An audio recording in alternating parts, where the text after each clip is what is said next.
नमस्ते दर्शकों, मैं अखिल कोठारी आपके पास में लेकर आया हूँ कृषि ऋषि का अगला एपिसोड। जैसा आप जानते हैं, कृषि ऋषि शून्य एग्रीटेक की हमारी एक पहल है जहाँ पे हम जो कृषि से संबंधित ऋषि हैं, जिनके पास में वो ज्ञान है, वो समझ है, वो जानकारी है, जो आपको आपके कृषि से संबंधित सवालों के जवाब दे सकती है, आपको कैसे सफलतापूर्वक कृषि में जाना है, कैसे करना है और कहाँ पहुंचना है, इस सब के लिए काफ़ी मार्गदर्शन करती है। तो आज हमारे साथ में डॉक्टर नागेंद्र कुमार सिंह हैं। सर जीनोम के विषय में काफ़ी रिसर्च कर चुके हैं और अभी पूसा के साथ कनेक्टेड हैं पिछले 20-25 साल से सर, 23-24 साल जी से। जी और सर 24 की साल से। 24 साल से। And sir is an agricultural scientist. इनके अचीवमेंट्स की लिस्ट इतनी लंबी है कि मैं याद तो नहीं कर सकता हूँ। आई थिंक ब्रीफ में it would be better sir अगर आप ही कुछ दर्शकों को थोड़ा बता पाएँ। मैंने असल में अपनी जो प्रारंभिक शिक्षा गांव से ही की है। इसके अच्छा। बाद सेकेंडरी जो है अपनी डिस्ट्रिक्ट हेडक्वार्टर से, फिर मैंने अपना ग्रेजुएशन जो बीएससी एग्रीकल्चर और MSc agriculture Banaras Hindu university से किया। इसके बाद 1981 में मैं ऑस्ट्रेलिया चला गया, वहाँ पर मैंने पीएचडी किया और पोस्ट डॉक्टरल किया। तो टोटल 10 साल तक ऑस्ट्रेलिया में था। फिर 91 में मैं वापस आ गया इंडिया में। फिर इंडिया में विभिन्न संस्थाओं में मैंने काम किया, सीएसआईआर में, पंतनगर एग्रीकल्चर यूनिवर्सिटी में। फिर पिछले 24 साल से मैं पूसा इंस्टीट्यूट में हूँ, दिल्ली में जो पूसा इंस्टीट्यूट है वहाँ पर मैं एज ए वैज्ञानिक और प्रोफेसर वहाँ पे काम कर रहा हूँ। जैसे आपने बताया जेनेटिक्स और जीनोमिक्स में, और फसलें तरह तरह के उनके सुधार जो करते हैं, वैरायटी डेवलप करते हैं, और उस क्षेत्र में हमारा रिसर्च है और पढ़ाना है स्टूडेंट्स को। सर तो हमारे जो बेसिक जो कोर दर्शक हैं वो किसान हैं जो बहुत कम संसाधनों के साथ में खेती कर रहे हैं या पशुपालन कर रहे हैं, या बेसिकली उनका जो काम है, उनका सारा कमर्शियल इकोनॉमिक एक्टिविटी है, वो सब एग्रीकल्चर और पशुपालन के आसपास केंद्रित है। तो एक बार सर, क्योंकि मेरे को पता है ये सुनने में बड़ा वर्ड लगता है बट आई एम श्योर वो ना बहुत ज़रूरी वर्ड है, जीनोम्स। ये एक ऐसी चीज़ है, लाइक इस पे अभी काफ़ी सारा काम भी किया है एंड आई एम श्योर कई जगहों पे ये अप्लाइड भी है, लेकिन फिर भी एक अगर आप उन लोगों के साथ इसको कनेक्ट कर पाएँ, एक हमें कुछ सिंपली बता पाएँ कि ये कैसे क्या है। देखिए, जीनोम जो है एक नया शब्द है, हाँ। लेकिन इसके पहले जेनेटिक्स, जिसे हम कहते हैं, जेनेटिक्स बहुत पुराना शब्द है। बहुत लोग जेनेटिक डिजीज जैसे हम कहते हैं कि ये जेनेटिक बीमारी है, आप काफ़ी लोगों ने सुना होगा कहते हुए कि हाँ। ये जेनेटिक है, मतलब कि ये खून में है ये चीज़। हाँ। तो वो जो लक्षण होते हैं, तरह तरह के जो लक्षण होते हैं सभी जीवधारियों में, वो वो कोडेड होते हैं। चाहे वो कोई वायरस हो या बैक्टीरिया हो या पेड़ पौधा हो या जानवर आदमी हो, सबके गुण जो हैं उनके डीएनए में कोडेड होता है। तो जैसे अगर हम धान की फसल बोते हैं तो उससे धान का बीज बोते हैं तो धान उगता है, और आदमी का बच्चा आदमी होता है, और पशु का बच्चा पशु होता है, या आम का गुठली लगाएंगे तो उससे आम पैदा होता है। तो जो उसकी लाइफ जो शुरुआत होती है एक सिंपल एक छोटे से कण से होती है। तो उस कण के अंदर वो सारे गुण जो है लिखे होते हैं। जैसे हम किताब में लिखते हैं ना, वैसे ही भगवान ने उसको लिख रखा है, बहुत ही महीन महीन अक्षरों में। मतलब एक सेल में इतने ज़्यादा अक्षर हैं कि पूरा एक कमरा भर जाएगा किताब में अगर उसको लिखेंगे आप तो वो उसका जेनेटिक कोड होता है। तो उसी पे हम लोगों का रिसर्च होता है, उसी से गुण निर्धारित होते हैं। उसी से अगर हम मुर्गी के अंडा से मुर्गी पैदा होगी और बत्तख के अंडा से बत्तख पैदा होगा, और धान के बीज से धान पैदा होगा, क्योंकि उसका कोड उसके अंदर है। वो जेनेटिक्स का विज्ञान होता है। और धान के अंदर भी तरह तरह की वैरायटी होती है। अगर बासमती वैरायटी लेंगे, बासमती का बीज होगा तो बासमती होगा, मोटा धान होगा तो मोटा धान होगा या महीन होगा। तो हर अलग अलग जो वैरायटी होती है उसका गुण उसके बीज में उसमें लिखा होता है कोड में। तो उसी को हम लोग का काम है, जो जेनेटिक्स के लोग जो विद्यार्थी होते हैं वो उस चीज़ को समझते हैं कि कैसे किसी गुण को कौन सा डीएनए बनाता है, तो उसके बाद उसमें सुधार करते हैं। या उसको संकरण करके फिर उसमें से सिलेक्शन करते हैं जो वैरायटी बेस्ट होती है। और एक बार जो वैरायटी बन जाती है तो फिर आपका बीज तैयार हो गया, उसको आप बोते रहिए बार बार, उसमें कोई परिवर्तन नहीं होगा। तो ये उसका विज्ञान होता है जिसको हम जेनेटिक्स कहते हैं, और ये डीएनए पर आधारित होता है। अभी पीछे जो कोरोना की महामारी आई थी तो उसमें बहुत सारे लोगों को कुछ शब्द सुनने में आए, जैसे आरटीपीसीआर होता है। पहले कोई नहीं जानता था कि आरटीपीसीआर क्या होता है, लेकिन सबको टेस्ट कराने पड़े तो सब लोग जान गए कि आरटीपीसीआर। तो आरटीपीसीआर वो डीएनए का ही टेस्ट होता है जो उससे बता देते हैं कि आपको ये कोरोना का वायरस है कि नहीं है। इस तरह से बहुत सारे टेस्ट होते हैं बीमारियों के लक्षणों के, सब डीएनए पे आधारित होते हैं। तो कौन से वायरस से, कौन से बैक्टीरिया से कौन सी बीमारी होती है, ये सब डीएनए पर निर्धारित होता है। और वैरायटी का गुण क्या होगा, उसकी उपज कितनी होगी, बीमारियों के प्रति प्रतिरोधकता कितनी होगी, और उसकी क्वालिटी कैसी होगी, सब कुछ डीएनए में होता है। अगर वो बीज सही नहीं होगा तो आप कितना भी उसको खाद पानी दे लेंगे, उससे उपज ज़्यादा नहीं होगी या अच्छी क्वालिटी का नहीं होगा। तो ऐसे दोनों चीज़ें ज़रूरी होती है। एक तो हमारा जो जेनेटिक, हमारा जो बनावट है जो कि उसके जीन के अंदर है, और दूसरा है कि कैसे पर्यावरण में जो वातावरण है उसका भी प्रभाव होता है। अब समझ लीजिए कि आपको बढ़िया से बेस्ट बीज मैं दे देता हूँ, अगर आपकी ज़मीन में उपजाऊ शक्ति नहीं है, खाद पानी उसका मैनेजमेंट नहीं सही है, तो उपज नहीं होगी। और उसका उल्टा भी सही है कि अगर आपका बेस्ट मैनेजमेंट है लेकिन बीज ही खराब है, बीज में मतलब उपज तब भी नहीं होगी। तो दोनों को सही होना ज़रूरी है। तो हम लोग को कृषि विज्ञान में हमारा आईसीआर जो है उसके 113 संस्थान हैं, इसके बाद 75 कृषि विश्वविद्यालय हैं पूरे देश में। तो ये 200 से ज़्यादा संस्थान हैं जो कि इसी के विभिन्न पहलुओं पर रिसर्च करते हैं, अलग अलग, जैसे जानवरों पर, पेड़ पौधों पर, जो भी हमारे कृषि की जो भी वस्तुएं हैं उन पर रिसर्च किया जाता है कि कैसे हम बढ़िया से बढ़िया बीज दें, बढ़िया से बढ़िया नस्लें दें, उसका कैसे व्यवस्था बढ़िया से बढ़िया किया जाए, कितना खाद कितना पानी डाला जाए, कितनी जुताई, तो उसको सभी व्यवस्थाओं पे रिसर्च करके तो जो बेस्ट चीज़ें होती हैं उनको किसानों को रिकमेंडेशन दिया जाता है। अच्छा, तो ये इस तरह का शोध हम लोग अपने यहाँ करते हैं। तो जैसे आपने जेनेटिक्स और जो जीनोम की बात आपने की, तो जीनोम का मतलब होता है कि सारे गुण को जब हम एक साथ देखते हैं, ये शब्द का उत्पत्ति ऐसे बनाते हैं कि जिसे ओम होता है ना, ओम का मतलब है कि पूरा सब कुछ ओम में मिला होता है। जी जी। तो जिस वैज्ञानिक ने नाम दिया था, एक जर्मन वैज्ञानिक था जिसने जीनोम शब्द का नाम दिया था। तो पहले हम केवल जीन जानते थे, एक गुण के लिए एक जीन होता है।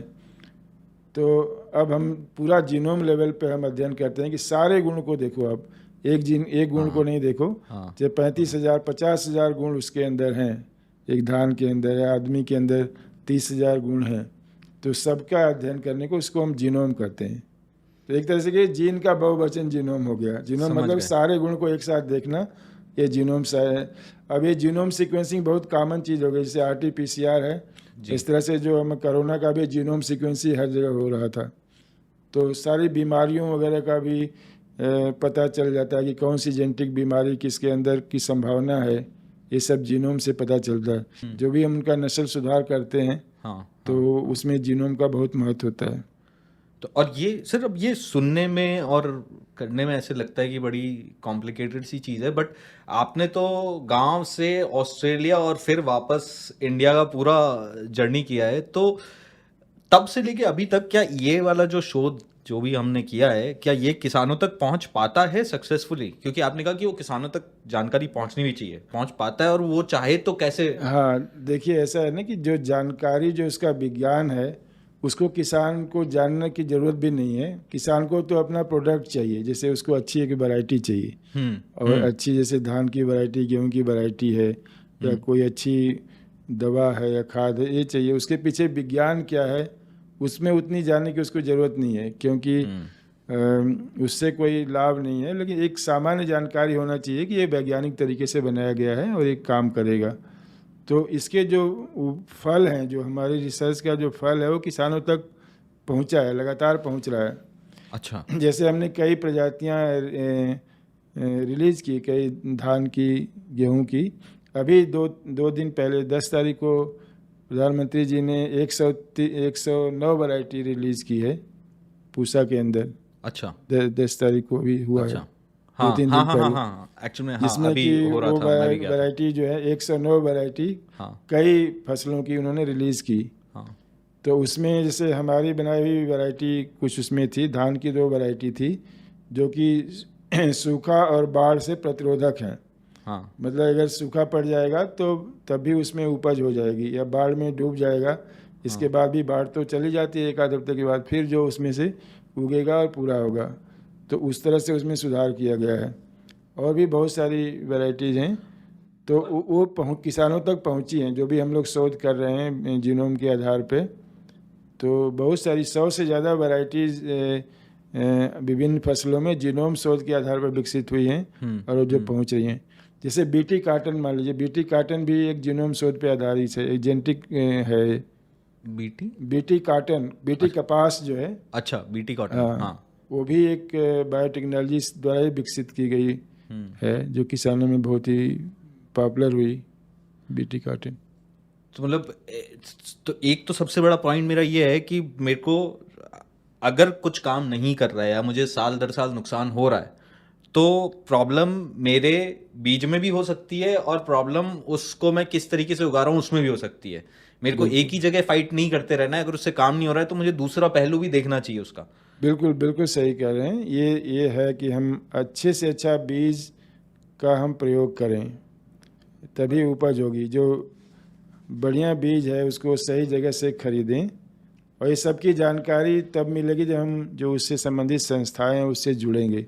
जैसे हर जिले में एक कृषि विज्ञान केंद्र होता है, कृषि अधिकारी होता है, उद्यान अधिकारी होता है, और ब्लॉक स्तर पर भी सरकार के कर्मचारी होते हैं, और विश्वविद्यालय के हैं।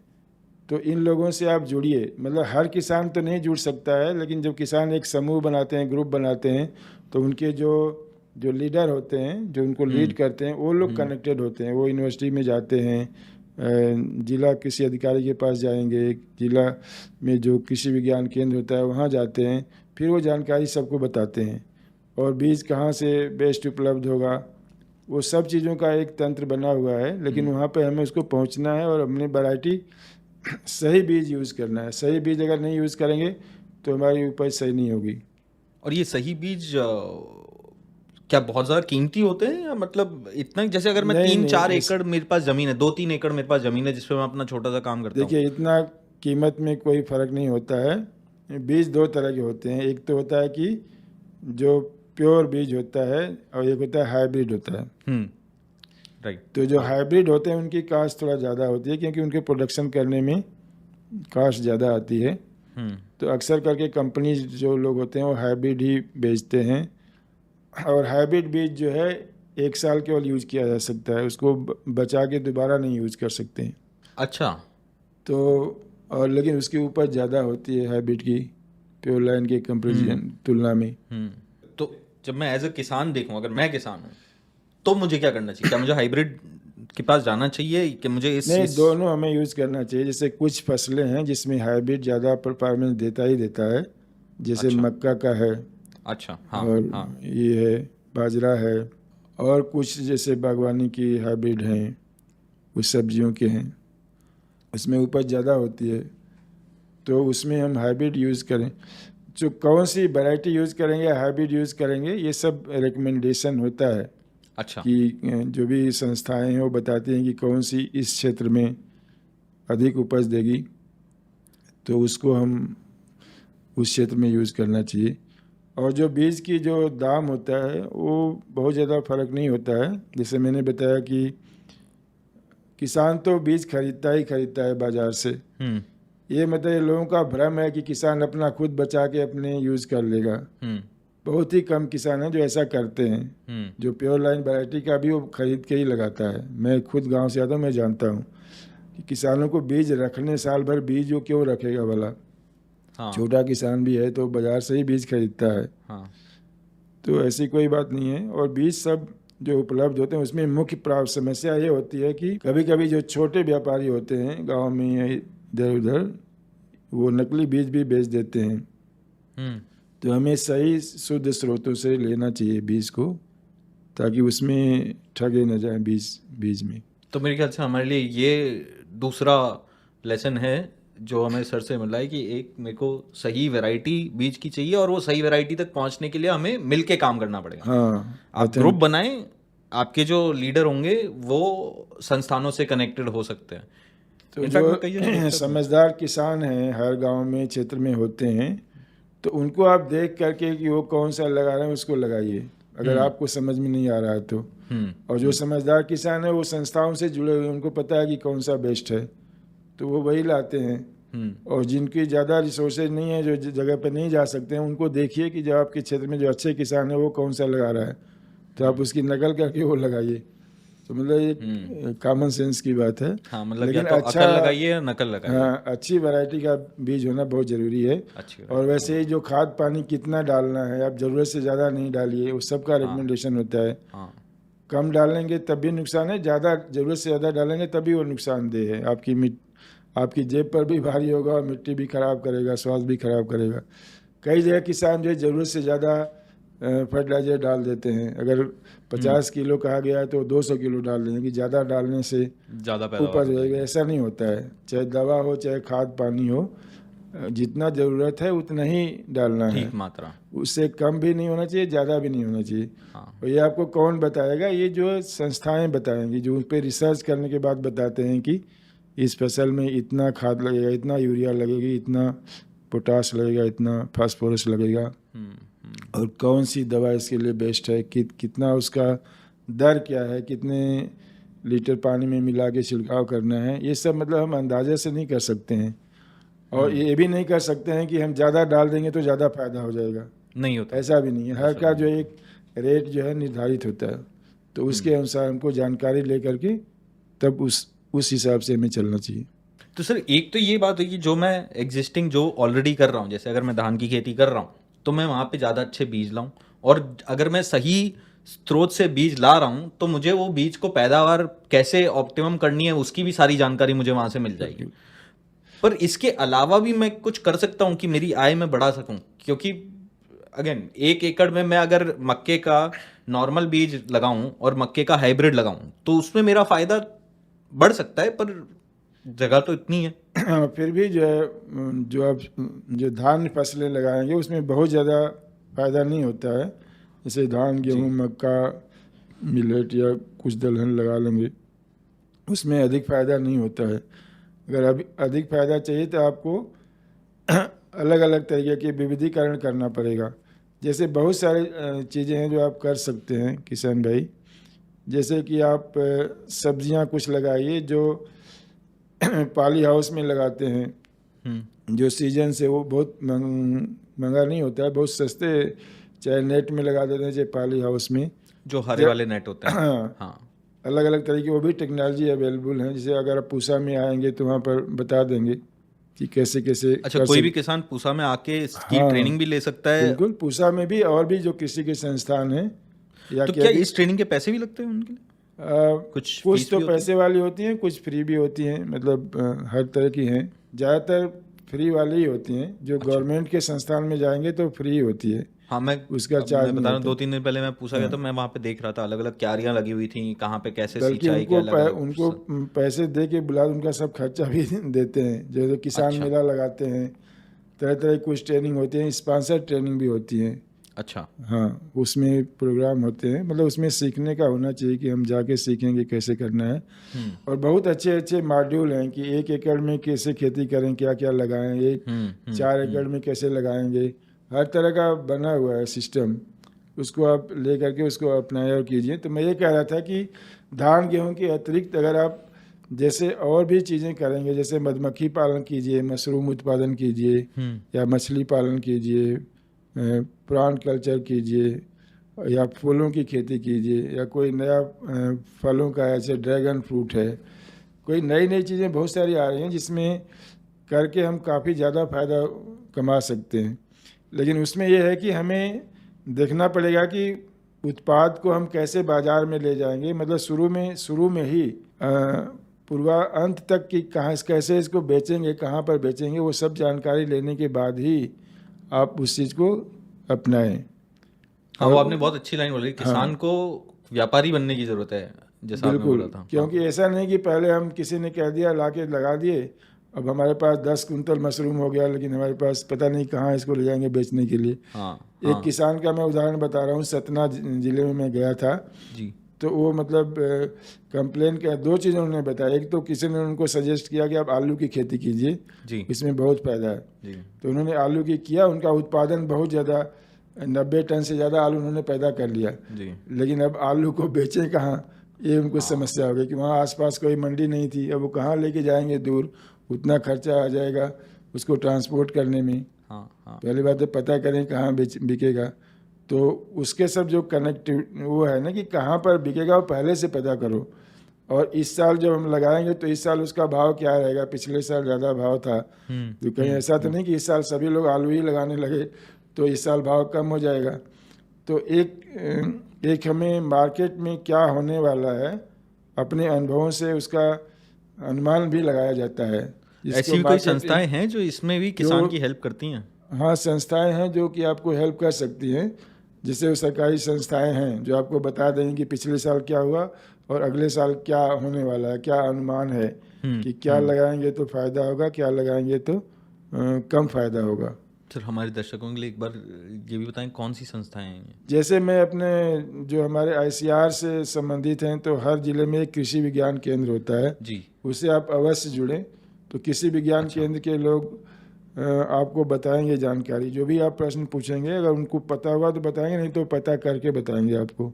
अच्छा या कोई कृषि विश्वविद्यालय हैं उनसे आप पूछिए, या फ़ोन कॉल नंबर भी हैं। आजकल तो सोशल मीडिया में भी बहुत सारे हैं, वेबसाइट हैं, हाँ, फ़ोन हैं। कॉल हैं, वहाँ से आप पता कर सकते हैं। मतलब थोड़ा प्रोएक्टिव बनना पड़ेगा प्रोएक्टिव आपको। बनना पड़ेगा। अगर आप खुद नहीं कर सकते हैं तो जो कर सकते हैं उनके साथ जाके पूछिए, जुड़िए और आश्वस्त होइए कि जो मैं लगाऊंगा उसकी मार्केट है तभी।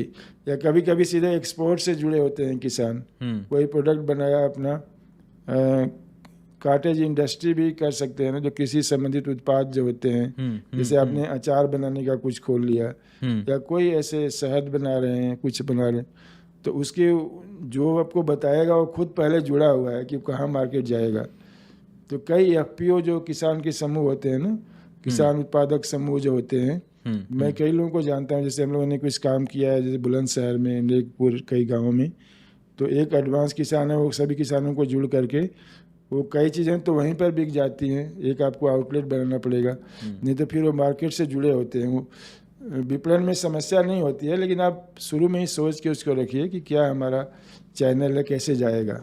ऐसा नहीं कि हमने कोई एक चीज़ पहले को उगा लिया अब बेचने निकले हैं तो अब खोज रहे हैं। मतलब आपको अंत तक पहले ही सोचना पड़ेगा कि कैसे कैसे क्या इसमें लगेगा, कैसे होगा और कहाँ से क्या मिलेगा, फिर कहाँ से उत्पाद हमारा जाएगा। ये पूरी व्यवस्था पहले से सोच करके इसके बाद उसकी प्लान के साथ काम करें। अगर आप खुद नहीं कर सकते हैं तो उसके साथ जुड़िए जो कर सकते हैं। हाँ और आजकल तो ये भी हो रहा है ना कि हर गांव में कुछ लोग तो होशियार हैं जो कि खेती कर दे रहे हैं कॉन्ट्रैक्ट बेसिस पे, तो आप उनको अपनी दे सकते हैं ज़मीन कॉन्ट्रैक्ट पे, या अगर विश्वसनीय है तो वैसे भी दे सकते हैं। गांव में बहुत चीज़ें विश्वास पे अभी भी होती हैं। अगर जैसे बिजनेस है तो वहाँ तो लिखा पढ़ी के साथ सब होता है कानूनी रूप से, लेकिन मैं जानता हूँ कि गांव में कई लोग हैं जो करते हैं कई लोगों के लिए, तो वहाँ पर वो अच्छे से कर सकते हैं, तो उनको दीजिए, वो अच्छे से करके आपको पैसा दे देंगे। ऐसा नहीं कि आप खुद भी नहीं कर रहे हैं, आपका खेत खाली पड़ा हुआ है या बहुत ही बेकार तरीके से कर रहे हैं, उसमें उपज नहीं हो रही है। तो इस तरह की चीज़ों को हमें पहले के हिसाब से हमें परिवर्तन करना पड़ेगा। आज के जैसा युग है कि गांव में आपको एक तो लेबर भी नहीं मिलते हैं, सब लोग शहरों की तरफ पलायन कर रहे हैं।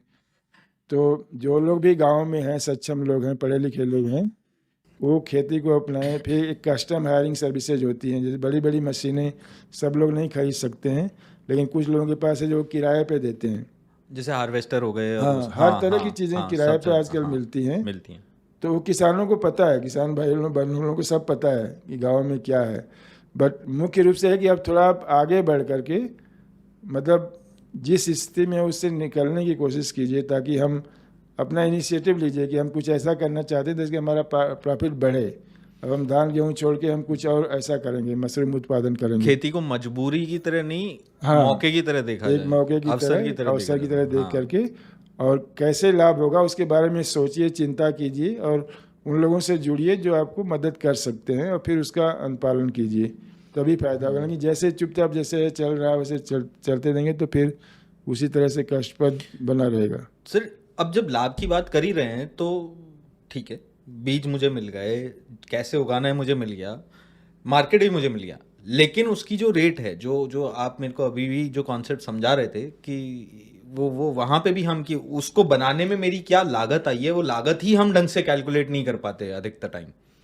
देखिए, रेट तो किसान की एक मजबूरी है कि किसान का जो उत्पाद होता है वो नाशवान होता है, जिसको पेरिशेबल कहते हैं। जी कि जी। सब्जी उगाया, अगर वो एक हफ्ते के अंदर नहीं बिकी तो वो सड़ जाएगी। टमाटर उगाया, कोई नहीं खरीद रहा है तो वो सड़ जाएगा।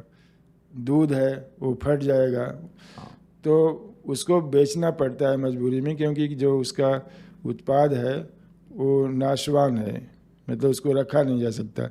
इसीलिए ज़्यादातर किसान कुछ धान गेहूँ या कुछ ऐसी चीज़ें उगाते हैं जिनको हम कुछ महीने रख भी सकते हैं, और आके फिर भी उसमें भी रखने की समस्या होती है, उसको पैसे चाहिए। तो जो किसान का जो जो जो मूल्य होता है, मूल्य निर्धारण जो होता है वो मार्केट ही करती है, और कुछ हद तक सरकार करती है, जैसे जो MSP है। तो कई फसलों में, आई थिंक 30 से ज़्यादा फसलों में गवर्नमेंट ने उसका मिनिमम सपोर्ट प्राइस जिसको कहते हैं, न्यूनतम समर्थन मूल्य, सरकार निर्धारित करती है। क्या उसमें कई चीज़ों को सरकार खुद खरीदती भी है, क्योंकि उसमें कोई बाइंडिंग नहीं है ना कि वो इतने से कम में खरीदोगे तो इलीगल होगा। इसीलिए कई किसान लोग आंदोलन भी कर रहे हैं कि MSP को लीगल बाइंडिंग करो, कि इससे कम पे कोई खरीदेगा तो कानून अपराध माना जाएगा। तो वो सब चीज़ें तो अभी बाद की बात है, वो तो राजनीति आंदोलन। लेकिन किसान का जो भी मूल्य निर्धारण करते हैं, स्वामीनाथन कमीशन का नाम ने सुना होगा। स्वामीनाथन साहब जिनको भारत रत्न मिला था पिछले साल, एक किसान आयोग बना था, सरकार ने बनाया था। उसमें उन्होंने एक संस्तुति दी थी, रिकमेंडेशन दिया था कि किसान को किसी भी चीज़ को उत्पादन करने में जो लागत आती है उसके ऊपर 50% जोड़ करके प्रॉफिट उतना MSP निर्धारित करना चाहिए सरकार को। तो लागत में आपका जो फैमिली के जो लेबर हैं उसकी जो कास्ट है, नॉर्मली किसान नहीं लगाता है। अगर कोई लेबर हायर करता है उसी की लगाता है, अपने फैमिली घर के 4 लोग जो लगे हुए हैं उनकी कभी उनकी नहीं कैलकुलेशन करता है। नहीं करता। या फिर अपनी ज़मीन की जो रेंटल वैल्यू है, अगर वही ज़मीन किसी दूसरे को देता है तो कितना रेंट मिलता है वो भी नहीं लगाता है। तो जो MSP निर्धारित होती है, आपको वो तो किसान के हाथ में है नहीं, लेकिन उसका एक आयोग बना हुआ है जो निर्धारित करता है। तो वो भी एक डिबेट चलता है उसमें कि वो एक हम कहते हैं A2 कहते हैं, एक C2 कहते हैं। C2 मतलब कॉम्प्रिहेंसिव कास्ट ऑफ कल्टीवेशन, जिसमें मतलब ये जो छिपी हुई लागत है ये भी सब इंक्लूड कर फैमिली लेता है। लेबर प्लस रेंटल वैल्यू करके। तो अगर हमें C2 प्लस 50% पर MSP निर्धारित होगी तो किसानों को निश्चित रूप से घाटा तो नहीं होगा, और फिर उनको कुछ सिग्निफिकेंट मुनाफा होगा अगर उस पर खरीदा जाए तो। दूसरी बात है जो कृषि बीमा जो किसान लागू किया है सरकार ने, उसका भी फ़ायदा उठाना चाहिए। अब उसमें ज़मीन पे वो कितनी हद तक सफल होता है, कई जगह भुगतान किया गया, उसका रिकॉर्ड है कि कितने करोड़ों में किसानों ने उसका फ़ायदा उठाया है। कहीं कहीं पर मतलब उसमें हर चीज़ में एक्टिव होना पड़ेगा आपको, या समझदार होना पड़ेगा, समझदार के साथ जुड़ना पड़ेगा कि आपने प्रीमियम पे किया, अगर कोई प्राकृतिक आपदा आ गई तो उसको आप क्लेम कीजिए। बिना क्लेम किए तो मिलेगा नहीं, कोई आपको क्या ऐसा होता है कि कई बार लोग क्लेम छोड़ देते हैं क्योंकि उनको पता ही नहीं होता उन्होंने प्रीमियम दे दिया है? पता नहीं होता है ना, किसी कई बार प्रीमियम कट जाता है। अच्छा, और उनको पता नहीं है कि हमको ये मिलने वाला है, मिलना चाहिए। तो बिना क्लेम किए तो कुछ भी नहीं मिलता है। शहरों में भी लोगों को क्लेम करने के लिए स्ट्रगल करना पड़ता है। बिल्कुल जी। तो हमें हर तरीके से जो भी गवर्नमेंट की सुविधाएं हैं उसका हमें लाभ उठाना चाहिए। एक तो ऐसे ही हमारी स्थिति नाजुक है किसानों की, बहुत ज़्यादा प्रॉफिट मार्जिन ही बहुत ज़्यादा नहीं होगा अगर सब कुछ सही चला तब भी। लेकिन उसमें भी अगर हम कोताही करेंगे कि जो हमारा जानकारी उपलब्ध है उसको हम नहीं लेंगे, बीज उपलब्ध है नहीं लेंगे, या जीवन बीमा का जो उपलब्ध है, जो चैनल्स हैं, तरह तरह की सुविधाएं जो हैं उसका पता करके हमें उसे लाभ उठाना चाहिए। बीमा इसलिए है कि किसान का जो खेत में जो उत्पाद है ना, कभी भी कुछ भी हो सकता है। जैसे सूखा आ जाएगा, बाढ़ आ जाएगा, या कोई बीमारी आ जाएगी, एपिडेमिक आ गई, ओलावृष्टि हो गई, अनकंट्रोल्ड, हाँ, जिसको कंट्रोल नहीं कर सकते, प्राकृतिक जो दैविक आपदाएं आ जाती हैं, तो उसमें फसल नष्ट हो जाती है, तो 5-6 महीने का किराया किराया सब जो है खत्म हो जाता है। तो उसके हिसाब से उसको इंश्योरेंस की व्यवस्था की गई है कि आप इंश्योरेंस कीजिए, उसका प्रीमियम पे कीजिए और जब नुकसान होता है तो लाभ उठाइए। अब ये चीज़ है कि छोटे छोटे किसानों के लिए कई चीज़ें मुश्किल होती हैं ये सब करना, तो वहाँ पर ये जो समूह में काम करने का जो कॉन्सेप्ट है वो बहुत काम आता है। तो वो बहुत ज़रूरी है कि हम अकेले ना रह करके एक समूह का पार्ट बने, और जो किसान, जो होशियार किसान है, उनका भी ये दायित्व बनता है कि सब छोटे छोटे सबको किसानों को साथ अपने लेके साथ चलें। जोड़ें, क्योंकि उसमें उनका भी फायदा होगा। एक लीडरशिप प्रोवाइड करेंगे और उसमें उनको मतलब उनको मार्जिन भी मिल सकता है, उनको लेजिटिमेट भी कर सकते हैं कि हम ये मैनेजमेंट कर रहे हैं, तो उसके मैनेजमेंट एवज फीस में या ऐसा कुछ। हाँ, उनको हाँ, कुछ हाँ। समूह में वो सब व्यवस्था होती है, सरकार से भी मिलते हैं सब्सिडी। अच्छा। तो एक तरह से एक ग्रुप में जुड़ के जो आधुनिकतम जो जानकारी है, अच्छे खाद बीज व्यवस्था जैसे भी चलती है, और कृषि का विविधीकरण कीजिए, तरह तरह की नई नई चीज़ों को, फसलें उगाइए जो कि ज़्यादा मार्जिन वाली हैं। ज़्यादा इनकम आपको गांव में नहीं मिल सकती है जब तक कि आप उद्यमी नहीं होंगे। आपको कुछ ऐसा बना करके बेचेंगे नहीं शहर में ले जा करके, तब आपको इनकम वहाँ से आएगी। तो एक बिजनेस मॉडल में आना पड़ेगा कि जितना हम बाहर से लेते हैं उतना हम बाहर को देना पड़ेगा ना। और ये है कि जितना भी हम लागत लगाते हैं, जो मूल्य उसका निर्धारित करें, जब हम बेचने लगे तो उससे कम पे ना बेचें, और फिर मार्केट अश्योर है कि हम वही चीज़ उगाएं जो कि बिक सकती है। जो कि बिक ऐसी चीज़ ना उगाएं कि बस रखे रखे सड़ जाएगी, बिकेगी नहीं, तो फिर लागत फिर भी गई, वो भी चला गया। हाँ, हाँ। और कुछ प्रोसेसिंग करें, जैसे आपको सरसों का बीज बेचने के बजाय कुछ आप सरसों का तेल निकाल के बेचो, या कोई चीज़ बना करके बेचो, थोड़ा सा वैल्यू एडिशन करेंगे थोड़ा ना। सा वैल्यू एडिशन। दूध बेचने के बजाय आप उसका खोआ बना के बेचो, या पनीर बना के बेचो, या घी दही निकाल बना के दही। बेचो। हाँ, हाँ, हाँ। अगर आप लोन लेते हो तो अच्छे से प्लानिंग के साथ बिजनेस खेती करो और बिजनेस करो, उसमें फ़ायदा हो सकता है, लेकिन समझदारी के साथ आप पूरे प्लान के साथ मिल करके तब उस चीज़ को आप अपनाइए। चाहे आप फल फूल की खेती करना चाहते हो, या मधुमक्खी पालन करना चाहते हो, या मशरूम उत्पादन करना चाहते हो, या सब्जी उत्पादन करना चाहते हो, या कोई सुगंधित तेल होते हैं जैसे सिट्रोनेला की खेती करते हैं ना, लेमन ग्रास की करते हैं, बहुत सारी चीज़ें उद्यमी कृषि होती है, उसको करके लोग फ़ायदा उठा रहे हैं। तो ऐसे करने के बजाय हमें समझदारी के साथ कृषि को एक व्यवसाय के रूप में अगर हम करेंगे तो निश्चित रूप से उसमें लाभ होगा। और जहाँ से भी जानकारी हमें मिलती है अच्छी, वहाँ से जाके लें और पूरा देखें कि जो भी हम करेंगे वो बिकेगा कहाँ पर, मार्केट से कैसे जुड़ेंगे। तो ये सारी जानकारियाँ उपलब्ध हैं संस्थानों के पास, सरकारों की तरह तरह की योजनाएं हैं, वो सबको देखते हुए उसका लाभ उठाएं। और ज़्यादातर सरकारी योजनाएं मुफ्त में ही हैं, सलाह तो मुफ्त में ही है। ऑफकोर्स जहाँ पर बीज खरीदना है तो उसका दाम लगेगा, खाद खरीदना है उसका दाम लगेगा, लेकिन जानकारी और सलाह तो ज़्यादातर मुफ्त में ही है, उसके लिए बने हुए। और काफ़ी हद तक सही भी मिल जाती है, सही हाँ, नहीं, अगर आप संस्थाओं में जाएंगे तो सही जानकारी ही मिलती है। हाँ सर, एक बात और बताएं, मेरे मन में वो था, मतलब आपने इतना शोध भी किया है, सब कुछ है, मतलब ऐसी कोई चीज़ जो आपने किया और अब मतलब आपको क्योंकि करते हुए इतना टाइम हो गया तो आपने देखा भी होगा, कुछ आपने किया है और अब वो इस्तेमाल में आ रही है और लोगों के काम आ रही है, वो शोध लोगों के काम आ रहा है और अब आप वो देख पा रहे हैं कि हाँ, मतलब क्योंकि ये अवसर बहुत कम मिलता है कि हाँ कुछ अचीव कर लिया, लेकिन अब उसका मास इम्पैक्ट, मतलब बड़े लेवल पे इम्पैक्ट, तो ऐसा कुछ अगर हो तो एक बार बताएं सर।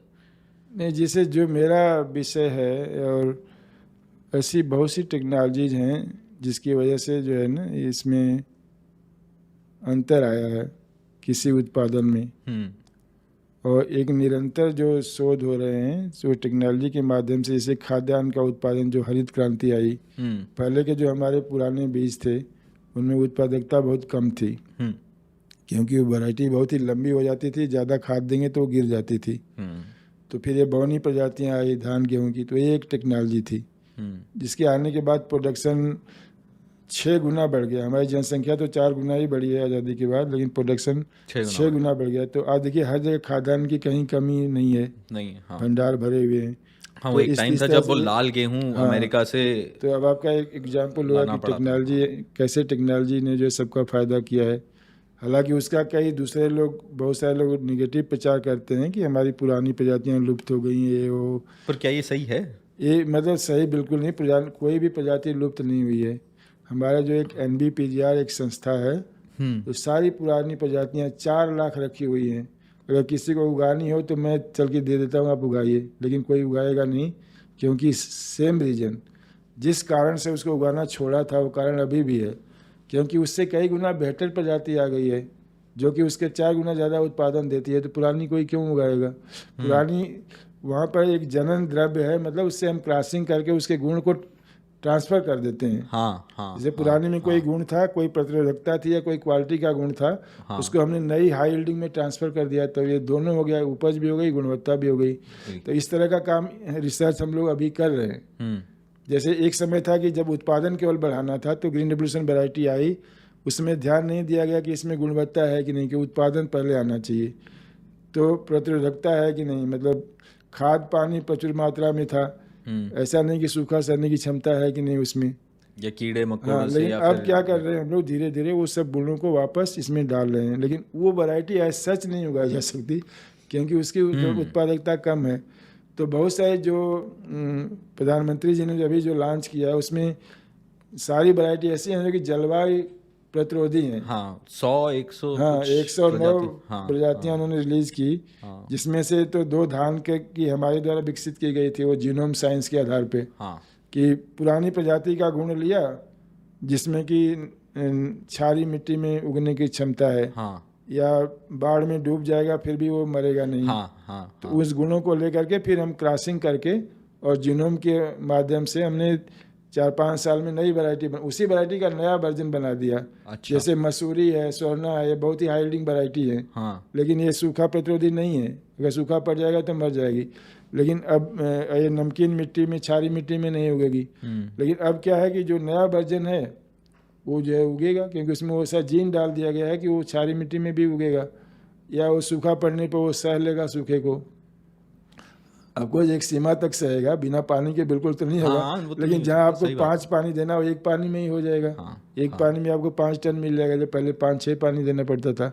सिर्फ वैसे ये 109 प्रजातियां अब आपने क्योंकि मेंशन किया, ये अभी बहुत रीसेंट बात अभी है। 10 हाँ अगस्त हाँ को किया मेरे है। ख्याल से पूसा में आए थे तभी पूसा वहाँ पे में हाँ प्रधानमंत्री ने लॉन्च किया है, और ये जी। प्रजातियां देश भर के वैज्ञानिकों द्वारा विकसित की गई थी। इसमें और आपका भी योगदान है कुछ? मैं बता रहा हूँ इसमें कि 2 तो धान की हमारी हैं अच्छा जो कि हमने विकसित की है हाँ अपने दूसरे संस्थानों के, मतलब कोई सहयोग से। और ये प्रजातियां अभी जिसमें से तुरंत एक पांडिचेरी के वैज्ञानिक ने विकसित किया है, अच्छा और एक जो है करनाल के वैज्ञानिक ने विकसित किया है। अच्छा तो हम लोग का एक जॉइंट कोलैबोरेटिव प्रोग्राम था, जिसके अंदर ये और डिपार्टमेंट ऑफ बायोटेक्नोलॉजी ने उसको फंडिंग किया था जी जी उस वैरायटी में, जीनोम से जीनोम आधारित। जी। तो एक तो बाढ़ से लड़ने की क्षमता है, दूसरे में जो है खारी मिट्टी में उगने की क्षमता है। सर कुछ नाम भी बता सकें, ये प्रजातियां अभी तुरंत से ही उपलब्ध हैं लोगों के लिए? हाँ, मतलब जो हाँ। चाहे थोड़ा सा उद्यमी होकर थोड़ा सा ढूंढ के इसी साल रिलीज हुई है, तो शुरू में बीज कम होता है, लेकिन धीरे धीरे अभी बीज उपलब्ध हैं उसके। अच्छा अगले साल जो है सफिशिएंट बीज रहेगा। अच्छा तो अच्छा हाँ वो पहले जाते हैं जो वो बड़ी सीड कंपनियां, प्राइवेट भी हो गई पब्लिक भी हो गई, फिर उसको ब्रीड करके और फिर पूरा बड़ा उसमें जैसे लॉट शुरू में बनता है। कोई भी हम वैरायटी नए बनाते हैं तो शुरू में तो बीज कम रहते हैं ना, जी जी लेकिन जी साल जी 2 साल के बाद वो बीज बढ़ जाता है, क्योंकि एक बीज से 400 बीज हो जाता है। हाँ 400 से फिर 400 में गुणा कर दीजिए, तो बढ़ने में टाइम नहीं लगता है, लेकिन शुरू में कम रहता है। तो वो भी एक समस्या है कि नई प्रजातियों के बीज जो है ज़्यादा मात्रा में आपको नहीं मिलेंगे, लेकिन एक ऐसा है कि आप खुद बढ़ा सकते हैं इसको। 1 किलो हम आपको बीज दे दिए, छोटे छोटे थैले दे दिए, तो उसको आप खुद लगा के फिर उसको बीज के रूप में, शुरू में बीज के रूप में ही बेचिए, और ज़्यादा फायदा आएगा। और क्या ये प्रजातियां महंगी ही होती हैं नहीं नॉर्मल नहीं, से? बिल्कुल महंगी नहीं होती हैं। अच्छा जो नॉर्मल धान गेहूं के प्रजाति का जो दाम है उसी दाम पे आती हैं। सर कुछ 2-3 उदाहरण दीजिए जो सबसे ज्यादा एक्साइटिंग, मतलब वो देख, मतलब जिससे बहुत तेजी से फर्क हो सकता है, जो आपको लगता है।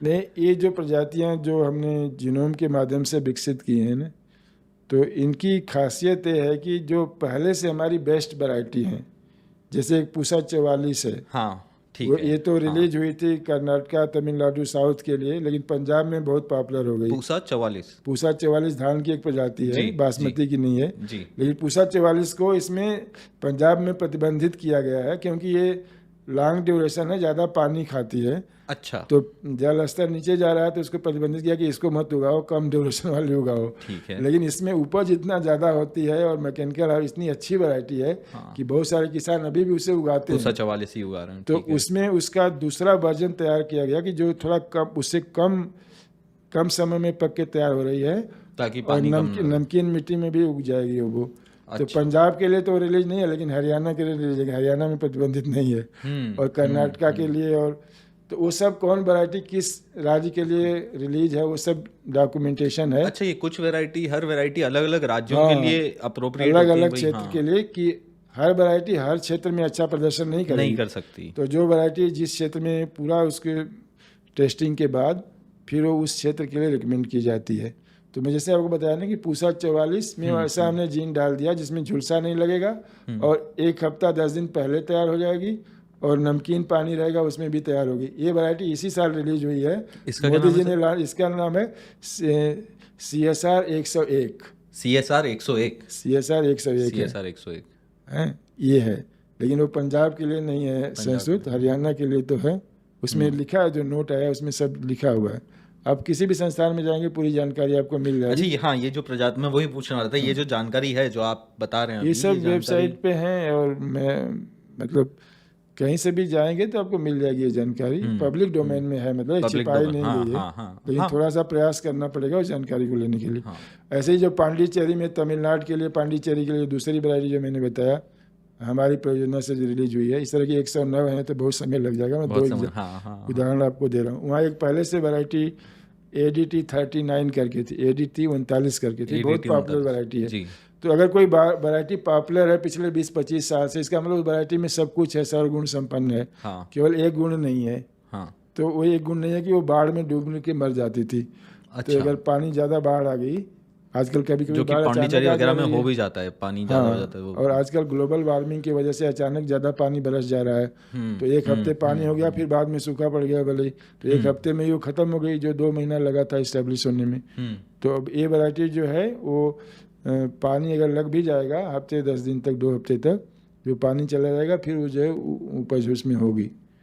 तो ये ADT 39, उसके आगे सब1 लिखा हुआ है।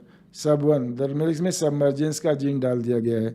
अच्छा, ADT हाँ, 39 तो सब कुछ 1। साल पहले जैसे स्वर्णा वैरायटी बहुत पॉपुलर थी, तो उसके स्वर्णा सब1 रिलीज हुई।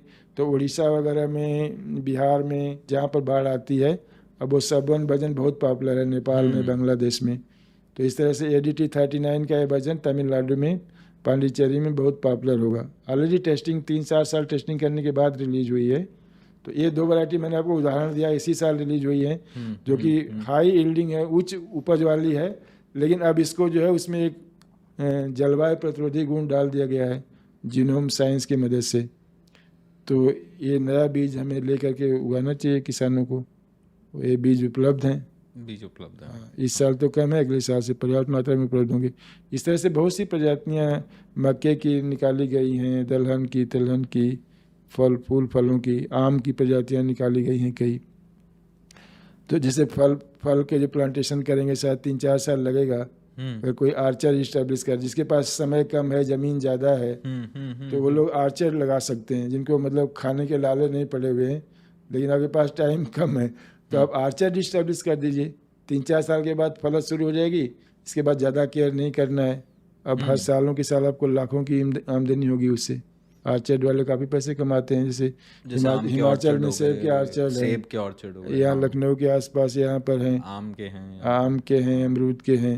अमरूद के हैं, करेक्ट। तो इस तरह से जो संपन्न किसान हैं, इनके पास थोड़ा ज़मीन ज़्यादा है, रिसोर्सेज ज़्यादा हैं, वो इस तरह की प्लानिंग कर सकते हैं, जिसमें कि लगा के 4 साल वेट करना पड़ेगा ना। हाँ, इमीडिएटली थोड़ा सा पैसा फंसेगा। हाँ, लेकिन अगर आपके पास में है तो आप कर सकते हैं। पैसे कई गुना ज़्यादा आएंगे। हाँ, बिल्कुल। और ग्रीनिंग होगी अलग से, पर्यावरण और अच्छा होगा, हरियाली होगी, सब कुछ होगा।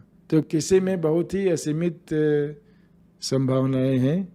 और जो मतलब जितना हर जगह सुनते सुनते जो एक रवैया बन गया कि भाई खेती मजबूरी है तो कर लेंगे, नहीं तो इससे निकल जाओ जल्दी से जल्दी, वो नहीं, इससे निकल सही नहीं गए, है। इससे निकल के आप जाएंगे कहाँ? क्योंकि वो तो बहुत ही आधारभूत आवश्यकता है ना, आपको रोज हाँ, और आप हमारी रोज को जनसंख्या भी खाना बढ़ रही है चाहिए, थोड़ी, अभी तो बढ़ेगी, खाना 2050 चाहिए तक तो रोज। बढ़ ही रही है अगर आप खाना नहीं किलोमीटर। ठीक से खाएंगे तो फिर आपको दवाई खानी पड़ेगी।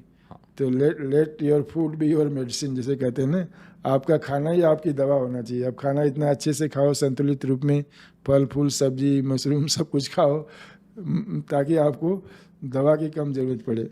तो सर दवा से ध्यान, तो ये जो हाइब्रिड वैरायटी होती है इनको भी दवाओं की कम जरूरत पड़ती है, ऐसा भी होता है? नहीं नहीं, ऐसे नहीं। हाइब्रिड का बेस ऐसे में जो एडवांटेज होता है, जिसका लाभ होता है, हाइब्रिड की उपज ज़्यादा होती है। और दूसरा एक है जी, कुछ कुछ पेड़ पौधे होते हैं जो कि प्राकृतिक रूप से ही उनमें पर परागण होता है, मतलब क्रॉस होता है, जैसे मधुमक्खियों के द्वारा या किसी के द्वारा। और कुछ होते हैं जिनके कि अपना स्व परागण होता है, जैसे दलहनों के बीच जो है उसका फूल बंद होता है, फिर तो वो खुलता है तो उछल जाता है। नहीं, उसका दूसरे पेड़ के से पराग आके नहीं आता है, तो वो प्योर होते हैं। जैसे धान गेहूं का भी बंद होता है फूल, अच्छा, तो वो प्योर होती है। प्योर का मतलब कि उसमें हाइब्रिड का एडवांटेज नहीं होता है। और हाइब्रिड अच्छा, लेकिन जो क्रॉस पॉलिनेटेड होती हैं, जिसमें पर परागण होता है, वो तो नेचुरली हाइब्रिड होता ही है, हो ही जाता है। हाँ तो हाँ। उसमें हाइब्रिड ज़्यादा सक्सेस है। हम्म, ये अनुभव में आया हम लोगों के, कि जैसे मक्के में तो हाइब्रिड ही होगा, क्योंकि मक्का नेचुरली रूप से उसका नर और मादा फूल अलग अलग होता है। हाँ हाँ। और अगर उसमें आप वैरायटी बनाएंगे तो बहुत ही कमज़ोर वैरायटी हो जाएगी, जैसे इसमें इन ब्रीडिंग हो जाएगी। अच्छा, तो हाँ कई हाँ जगह तो हाँ। मतलब हाइब्रिड मजबूरी भी है, जहाँ पर कि पर परागण होता है, और उसमें हाइब्रिड में उत्पादकता ज़्यादा होती है, क्योंकि उसमें जीन को जो वैरायटी मिल जीन की जाती संख्या बढ़ जाती है। बढ़ जाती है। लेकिन जो जैसे धान गेहूँ है, उसमें तो हाइब्रिड नहीं है। हाइब्रिड नहीं है। धान में थोड़े बहुत हाइब्रिड हैं, लेकिन हमारी वैरायटी भी काफ़ी उपजाऊ हैं। दलहन तिलहन में भी हैं। अभी तो वैरायटी ही ज़्यादा है, हाइब्रिड तो कम है। प्राइवेट लोग हाइब्रिड बेचते हैं, हाइब्रिड की उत्पादकता ज़्यादा होती है, लेकिन बीमारियों की प्रतिरोधकता वो अलग से डालनी पड़ती है। चाहे हाइब्रिड हो चाहे वैरायटी, दोनों में अलग से डालनी पड़ती है। अच्छा, बीमारियों से लड़ने की क्षमता या कीटों से लड़ने की क्षमता, जैसे बीटी कपास है, उसमें कीट से लड़ने की क्षमता डाली गई। इसमें वो एक अलग कहानी है, जिसे जीएम फसलें बोलते हैं। तो जीएम फसलें मतलब हम जीन कहीं से भी लेकर के हम डाल सकते हैं।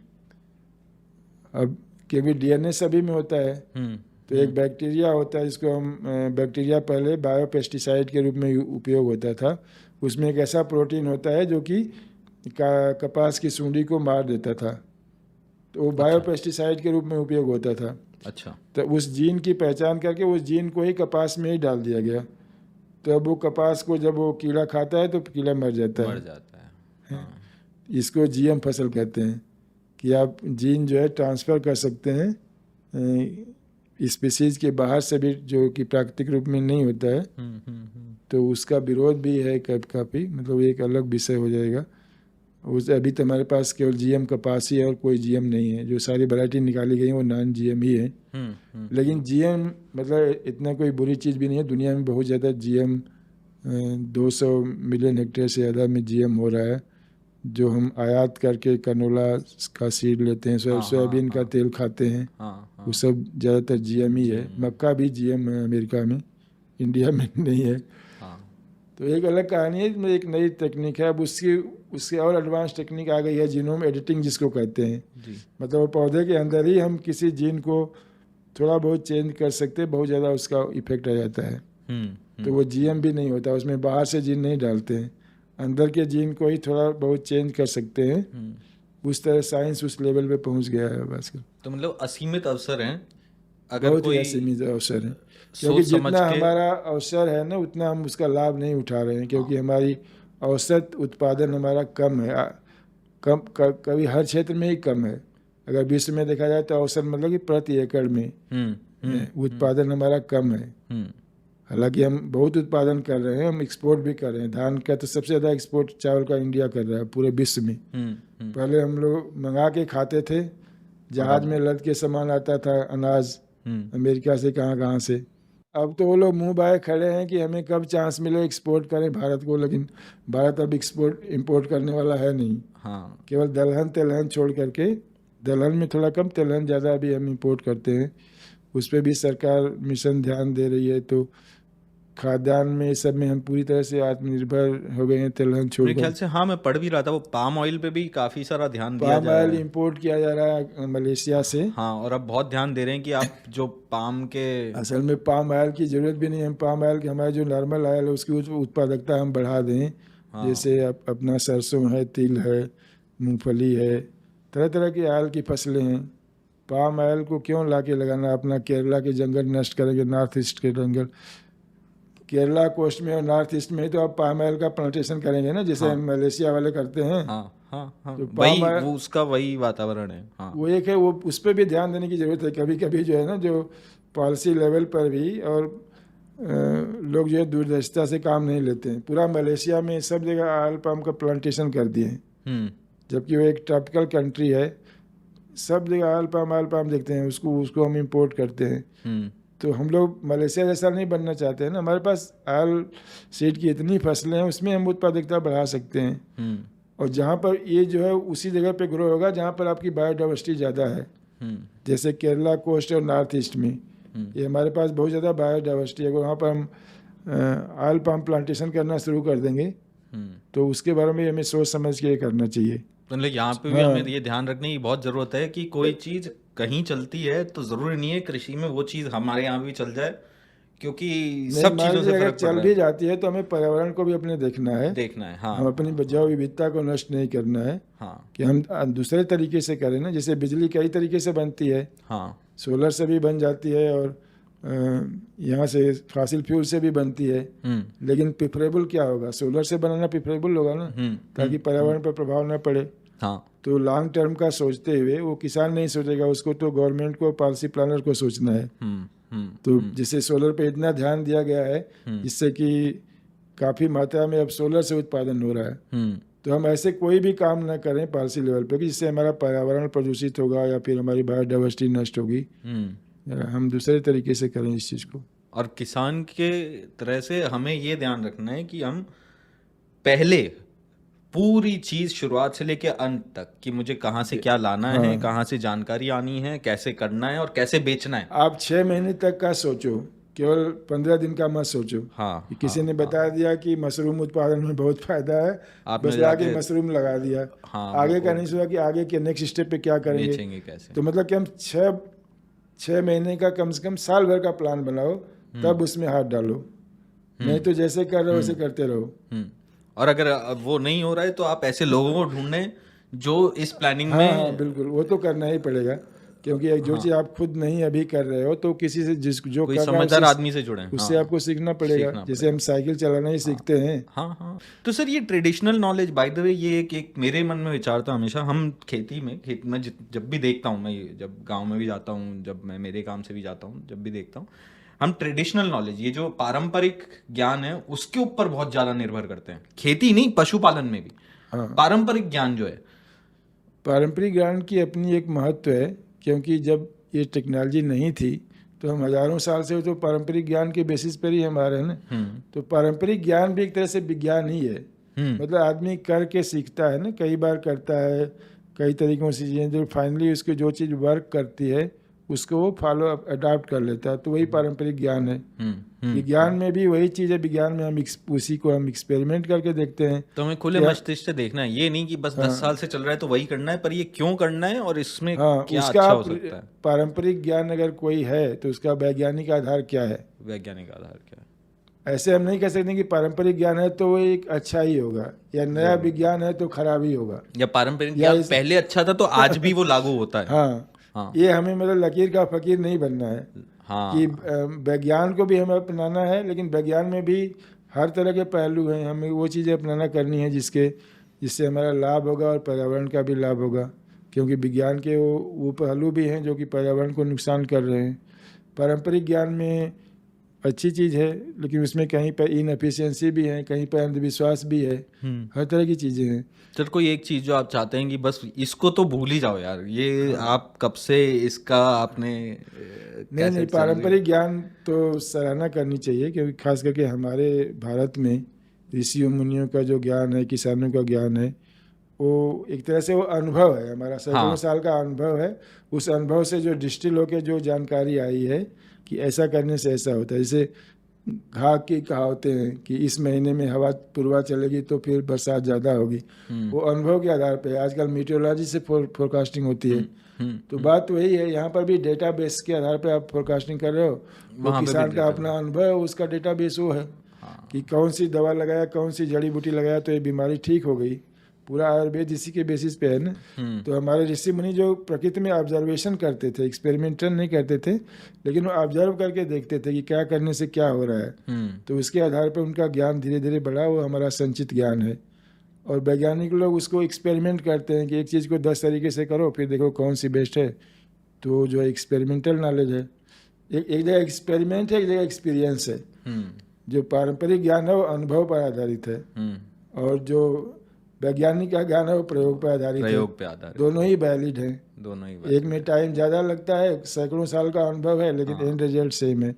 लेकिन दूसरा है कि देश काल और समय के अनुसार अभी हमें क्या करना है, वो तो वो हमें अपनाना चाहिए। कई जगह पे पारंपरिक वाली बेटर सिद्ध होगी, कहीं पे जो उसको छोड़ के नए वाला अपनाना पड़ेगा। हाँ हाँ क्योंकि अब हमारी आवश्यकताएं बदल गई हैं, तो हमें नए वाले पे जाना पड़ेगा, क्योंकि हमें प्रति एकड़ ज़्यादा उत्पादन लेना है। पहले कम लोग थे संख्या में, तो हमें कम खाना चाहिए था।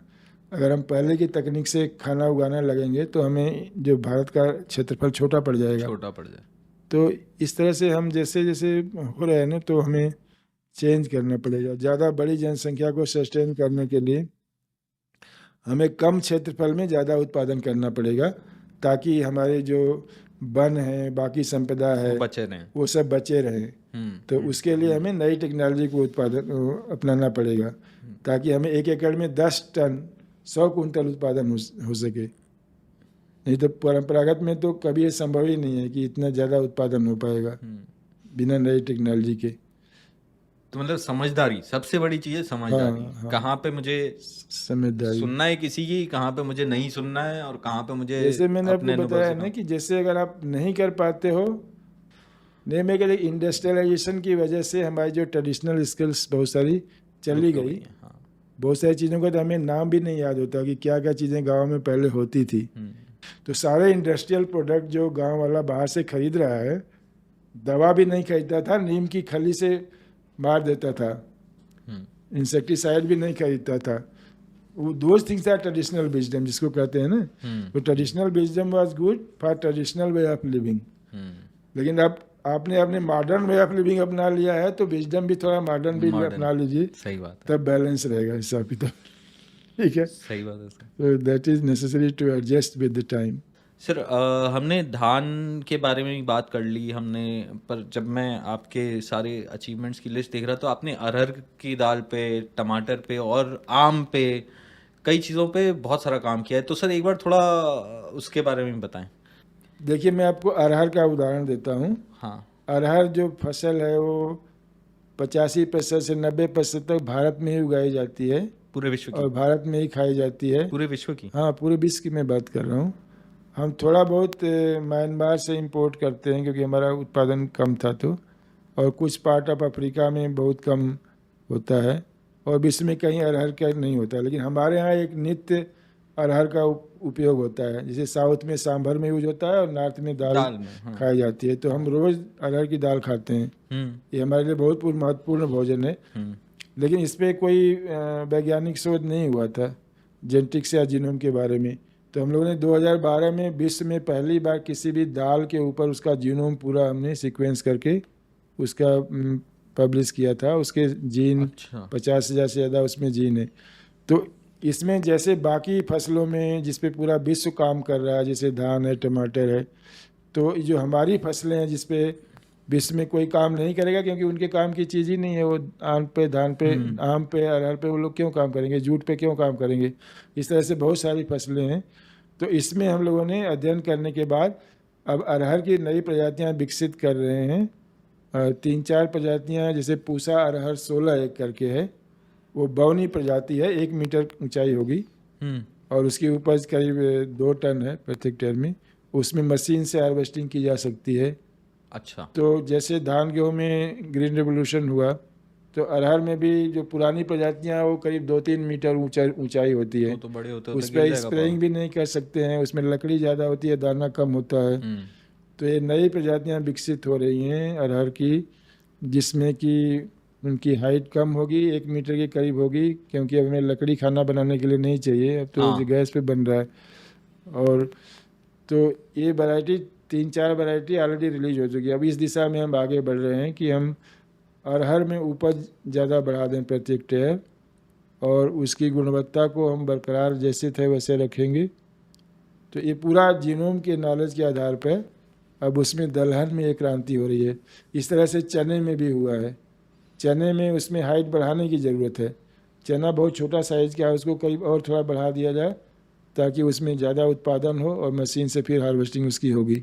अच्छा। तो चने में उसकी हाइट को बढ़ा दिया गया है, उसका उत्पादन भी अब 2 टन से ज़्यादा प्रति हेक्टेयर में हो रहा है। अरहर में उसकी हाइट को घटा दिया गया है, और बाकी सूखा प्रतिरोधकता, बीमारियों से लड़ने की क्षमता, वो सारे गुण जो एक वैरायटी में होने चाहिए, धीरे धीरे करके डाल रहे हैं। सिर्फ आप इतनी सारी वैरायटीज़ के बारे में बता रहे हैं, एक बार आम के बारे में बताइए ना। आम क्या है मेरा सबसे देखिए, आम भी बहुत ही फेवरेट है हमारा हाँ भी। सर। हमने आम को इसीलिए चुना था कि आम भी भारत में ही 60-70% भारत में ही आम होता है पर इसका। और ये उसमें भी मेरे ख्याल से यूपी से अकेले से 40%, 40-50% तो यूपी से आता है। लेकिन पूरे भारत में अलग अलग तरह की वैरायटी हैं। जैसे बंगाल में हिमसागर है, अल्फांसो है, उधर महाराष्ट्र में मालदा हो गया, फिर गुजरात में केसर है। हर जिले में बैंगनपल्ली साउथ में है। हर जिले में, हर स्टेट में सफेदा, आम की अलग हजारों वैरायटीज हैं आम की, और सब एक से एक हैं। अभी मार्केट में तो जो बड़े बड़े हैं 8-10 वैरायटी जो मार्केट में रहती हैं। तो आम में भी बहुत सारी समस्याएं हैं, क्योंकि इसकी डिमांड बहुत है विदेशों में, लेकिन हम एक्सपोर्ट नहीं कर पाते हैं, क्योंकि इसको रखने ज़्यादा दिन तक इसको रख नहीं सकते हैं, बहुत जल्दी खराब हो जाता है। एक्सपोर्ट में जो टाइम लगता है, जैसे अगर जहाज़ से भेजते हैं, पानी की जहाज़ से, तो 1 महीने लगेंगे। तो उतने में वो पक जाता है। तो इस पे हमने पूरा आम का जीनोम, आम्रपाली एक वैरायटी यहाँ पर है, पूसा में विकसित की गई थी 40 साल पहले। अच्छा। आम्रपाली जो है एक ये हाइब्रिड वैरायटी है आम की, जिसमें दशहरी को, नॉर्थ इंडियन दशहरी वैरायटी, और साउथ से जो है नीलम करके एक है, इसको क्रॉस करके बनाया गया था यहीं पर पूसा में। अच्छा। तो इसके दोनों जो पेरेंट हैं, इसके माता पिता जो दोनों हैं, और ओरिजिनल जो आम्रपाली है अभी पूसा में है। अच्छा। उसी से कटिंग से पूरा प्लांटेशन हुआ है। तो ये बहुत अच्छी वैरायटी है। उसके बाद 8-10 वैरायटी और आई हैं। मोदी जी ने भी उद्घाटन में आम की भी वैरायटी उसमें। पर आम सर, यूजुअली आम थोड़ा सा किसान को अगर आम में काम चालू करना हो, थोड़ा महंगा पड़ जाता है उसको। नहीं, महंगा नहीं पड़ेगा बिल्कुल। मैं कह रहा हूँ कि उसमें आपको 3-4 साल तक वेट करना पड़ेगा। तो उसको थोड़ा बड़े किसान इसको ले सकते हैं। ऐसी कोई वैरायटी है जो अगर किसी को जैसे आम में घुसना है तो सीधे अगर वो हाफूस या अल्फांसो खरीद का ऑर्चिड लगाने निकल जाएगा तो बहुत पैसा लग नहीं चलेगा, क्योंकि ये बहुत टाल वैरायटी है। आम में भी अब एक ड्वार वैरायटी, जैसे आम्रपाली आई तो ड्वार वैरायटी है। उड़ीसा वगैरह में बहुत सारे प्लांटेशन इसके हैं। किसी को शुरुआत करनी हो आम में तो कहाँ से? अभी नई वैरायटी इसमें पूसा में आई है, एक अरुणिमा करके है। अरुणिमा बहुत अच्छी है। मल्लिका है, आम्रपाली है, और अंबिका एक लखनऊ से निकली है। कई वैरायटी निकली हैं। जब अब नए प्लांटेशन अगर आप करते हैं किसान भाई, तो आप वैरायटी बहुत सावधानी से चुनिए। नई वैरायटी ड्वार्फ वाली जो होती हैं और बहुत खूबसूरत लाल रंग के फल होते हैं, तो उनको नई वाली को आप लगाएंगे तो उसमें जो है जल्दी फल भी आएगा, फिर उत्पादन भी होगा। हर साल उसमें फलत लगेगी। आम में जो है अल्टरनेट बियरिंग होती है, एक साल फल आता है, दूसरे साल नहीं आता है। चाहे वो केसर हो, चाहे दशहरी हो, चाहे हो। तो इसी के लिए आम्रपाली विकसित की गई थी। और जितनी भी नई नई वैरायटी है, सब में आम्रपाली का ब्लड है। अच्छा, तो सब हर साल फसल दे रहे हैं। इसका भी जीनोम हम लोगों ने पूरी तरह से सीक्वेंस किया। उस पर स्टडी शुरू हो रही है, क्योंकि उसमें टाइम लगता है। फलों में टाइम लगता है। उसमें नई प्रजाति विकसित करने में। और तो हमें ये सिर्फ जानकारी का ही नहीं, ये भी ध्यान रखना है कौन सी जानकारी सही है और कौन सी गलत है। बिल्कुल, पेड़ पौधों में तो खास करके, कोई भी कुछ क्योंकि भी बोल सकता है। देखिए ना, अगर आप कोई आर्चर लगाते हैं, हाँ। 5 साल बाद आपको पता चलेगा तब कि तक तो देर हो चुकी है, पैसा लग चुका हाँ, है। वैरायटी गलत किसी ने आपको बेच दिया, हाँ। तो पता चला 5 साल बाद आपने पता कि हमने तो गलत प्लांट लगा दिया, ये तो एक जो इलाहाबादी सफ़ेदा नहीं है तो कोई और चीज़ है, या ये आम्रपाली नहीं होकर के कोई और तोतापुरी है। हाँ। तब आप क्या करेंगे? 5 साल तो आपका गया। और उसके तो आजकल डीएनए टेक्निक से पता चल जाता है शुरू में ही कि सही वैरायटी है कि नहीं। तो अब ये जिसके पास कम संसाधन है, जो कम, वो कैसे, वो या तो घुसा ही नहीं वो इसमें। चीज़ चीपली टेस्ट हो जाता है। अच्छा, चीपली आप संस्थाओं को दीजिए ना कि हमें ऑथेंटिक चाहिए। अभी गवर्नमेंट ने एक बड़ा सा प्रोजेक्ट लॉन्च किया है, एक क्लीन कल्टीवेशन वाली, एक कई हज़ारों करोड़ का, जिसमें ये प्लांटिंग मटेरियल ही बनाएंगे, उसमें गुणवत्ता सहित बनाए जाएंगे, अलग अलग सेंटर इस्टेब्लिश किए जाएंगे, अभी जस्ट 2-3 दिन पहले। अच्छा। तो धीरे धीरे मतलब हर क्षेत्र में आप गुणवत्ता युक्त जो है पौध लीजिए। और जहां तक हो सके आप हाँ। गवर्नमेंट संस्थानों के पास हाँ, जाएं, वहां से बिल्कुल आपको गलत इंश्योर जानकारी कीजिए। नहीं मिलेगी। आप जैसे आपको लगाना है 1500 प्लांट लगाना है, आप बिना टेस्ट किए मत लगाओ, विश्वास के ऊपर मत लगाओ, क्योंकि आपको 5 साल बाद पता चलेगा आपका पूरा जो लागत डूब जाएगी, फिर आपको उसको पलटना पड़ेगा दूसरा लगाने के लिए। तो फलों के क्षेत्र में जैसे आप गाय भैंस खरीदते हैं, उसमें भी यही है कि आप जिस नस्ल का खरीदते हैं तो उसको मेक श्योर करते हैं, टेस्ट वो तो कराते दिख हो। जाता है। हाँ, हाँ, लेकिन आम का कैसे दिखेगा? जब तक आम आएगा नहीं जब तब तक तक आम दिखेगा फलेगा नहीं, पत्ती से तो पता नहीं चलेगा, नहीं थोड़ा पता बहुत पता।